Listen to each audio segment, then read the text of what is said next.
and products. We first begin with our headlines. Gambia's Dr. Toure unveiled as new ECOWAS Commission President. Gambia Port Authority at 50. Government to face legal battle over market demolition. Fuel pump price increases again. Those were the headlines. We now have the news in detail.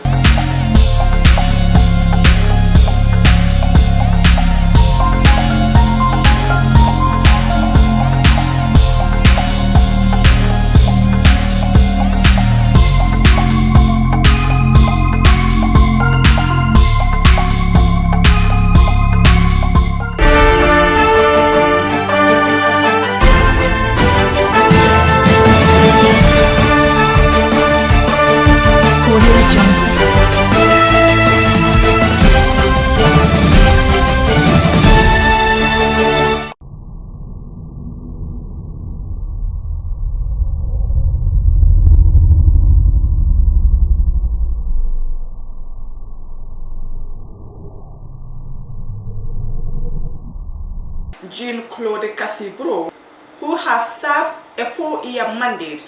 Bro will assume office as governor of the Central Bank of West African states today. Dr. Toure heads a 7-member commission in the region dogged by insecurity and political instability, with 3 out of 15 ECOWAS member states under army rule. In a related development, Omaro Sissoco Embalo, president of Guinea-Bissau, was also elected the new chairman of the Authority of Heads of State and Government of ECOWAS. He succeeded Nana Akufo-Addo, president of Ghana, who held the position for almost 2 years.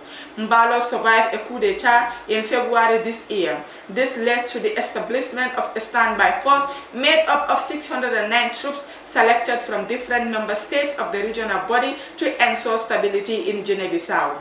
In his manifesto for the ECOWAS job, entitled Towards Shared Prosperity, Dr. Toure stated, "It is his strong conviction that delivering shared prosperity must continue the raising data of ECOWAS. To this end, he undertook to focus on streamlined initiatives that will deepen integration, build and strengthen peace and security, promote sustainable productivity and inclusive development, enrich good governance, and foster equitable partnership." Dr. Toure promised to give priority to early warning mechanisms and preventive diplomacy that will address risk factors before conflict break out. Equally, ECOWAS rapid response capability must be stretching through the operationalization of the regional standby force. He has also accused that the peace and security architecture of the country should equally integrate effective measures to combat terrorism and other crimes, including money laundering, cyber crimes, trafficking in small arms and light weapons. If any single factor accounts for peace and security, Dr. Toure said, this is good governance in the political, economic, and the corporate spheres. In the political spheres, ECOWAS must entrench good governance, rule of law, and respect for human rights in the region. Constitutionalism and constitutional order must be promoted and consolidated. Peoples will be reflected in the national constitution, must be respected, and the integrity of elections and electoral processes must not be violated, he affirmed. Dr. Toure is a seasoned diplomat and academic. He served as the Gambia's permanent representative and ambassador to the African Union and Ethiopia, with concurrent accreditation as High Commissioner to South Africa and Kenya.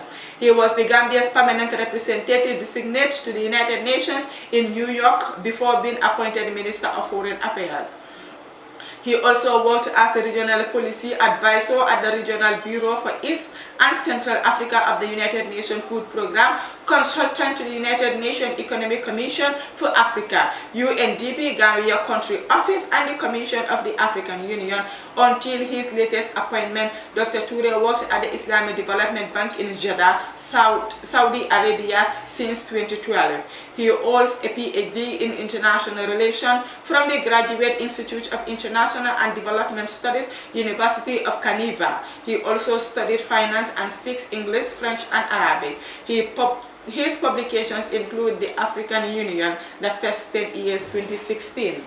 The Gambia Ports Authority was created in 1972 alongside for parastatals to respond to the need for greater state participation in the economic life of Gambians and fill the vacuum left by the departure of European companies like the United African Company, the UAC. The departure of the European companies meant that there was an urgent need for such parastatals for economic independence. The newly created statutory body included Gambia Utilities Corporation, Gambia Commercial and Development Bank, and the National Trading Company.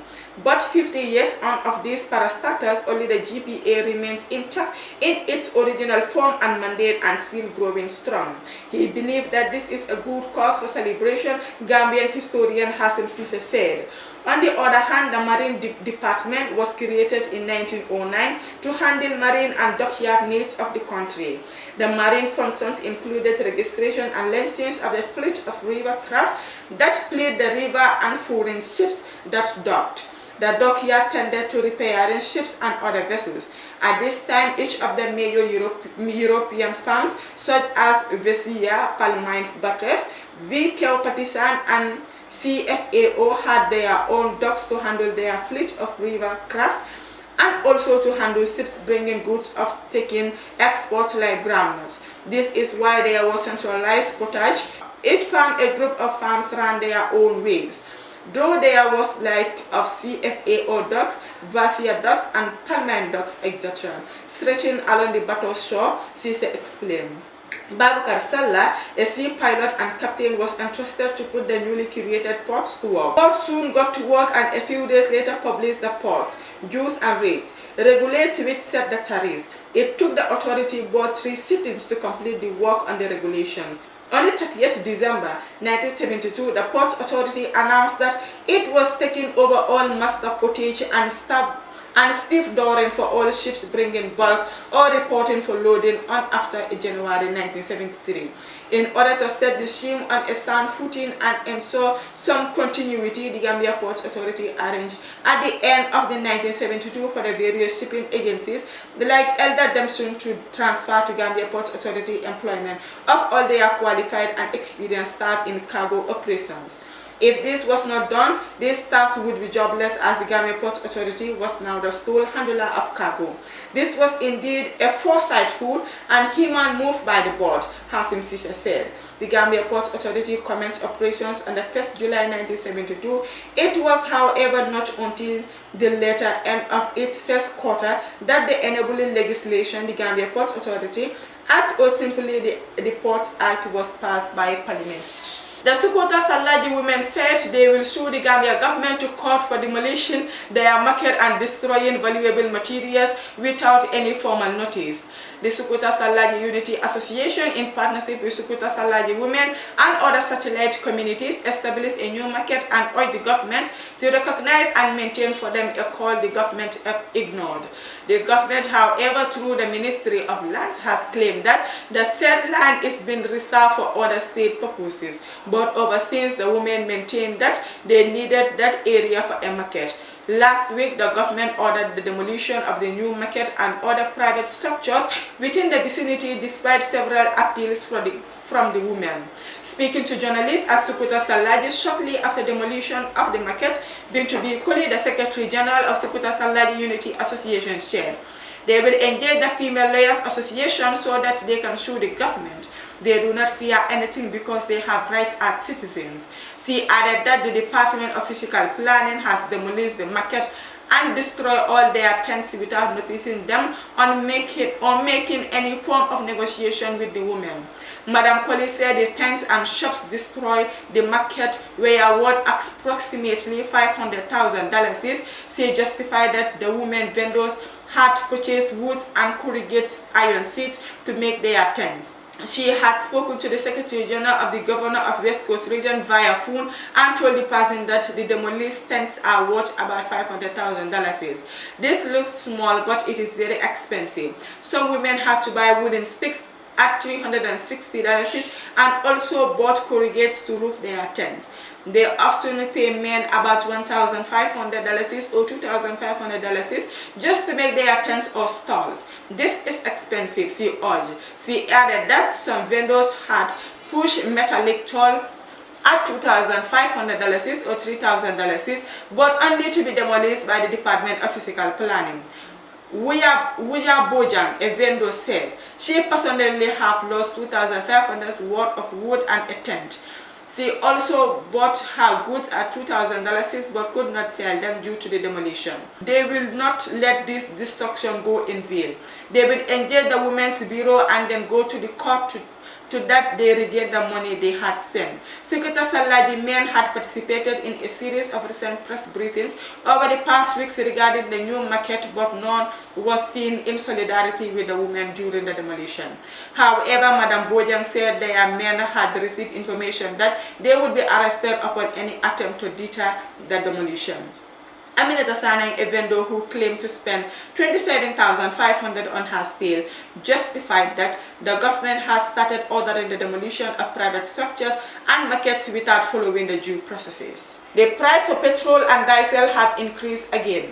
The increase is influenced by the continuing impact of the war in Ukraine on international crude prices and the removal of costly fuel subsidies by the government. The price of diesel has been increased from $64.78 per liter to $73.99, an increase of $4. The price of petrol increased from $69.52 per liter to $78.76, an increase of $9.24 buttons. That brings us to the end of the news bulletin, but before we take a leave, let's take a recap on our top stories. Gambia's Dr. Toure unveiled as new ECOWAS Commission President. Gambia Port Authority at 50. Government to face legal battle over market demolition. Fuel pump price increases again. Those were the stories for our today's newscast. Thank you for joining us with your presenter, Mariama Gilen. Do have a nice day.